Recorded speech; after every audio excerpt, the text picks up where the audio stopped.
The Nephilim are among the most enigmatic and haunting figures in ancient biblical tradition. Their story is short, cryptic, and laced with implications of a time when the world was young, wild, and deeply corrupted. A time when the line between the divine and the mortal was blurred, and something unnatural was born from it. In the book of Genesis, chapter 6, just before the tale of Noah and the flood, we are told that as humanity began to grow and daughters were born, the sons of God saw that these daughters were beautiful. They took them as wives, choosing freely from among them.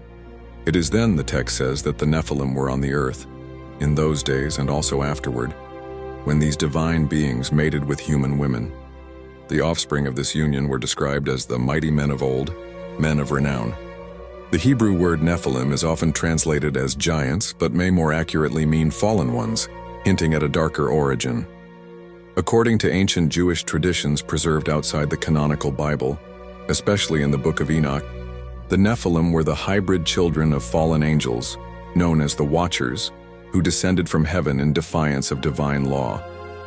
These angels taught humanity forbidden knowledge, sorcery, astrology, weapon-making, cosmetics, and the art of war. Their children, the Nephilim, were monstrous in size and insatiable in appetite. They brought chaos to the world, devouring all that grew and turning violent even toward mankind. It was because of this corruption, the book of Enoch claims, that God decided to wipe out the world with the great flood, not just because of human sin, but because the very order of creation had been violated. The Nephilim were an abomination, the result of heaven and earth mingling in a way that was never meant to be. However, not all traditions agree with this interpretation. Later religious scholars, particularly in Jewish and Christian traditions, suggested that the sons of God were not angels, but the descendants of Seth, the righteous son of Adam.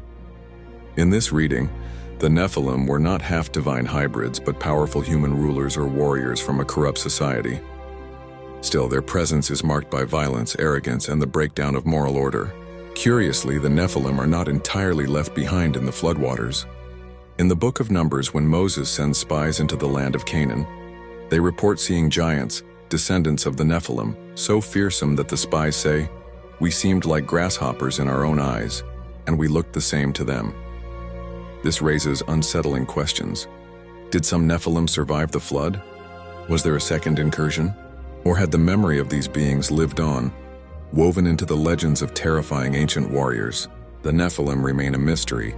They are symbols of an ancient world teetering on the edge of destruction, when divine rebellion and human ambition led to a catastrophic fall. Whether seen as giants, fallen ones, or myths echoing older Mesopotamian legends,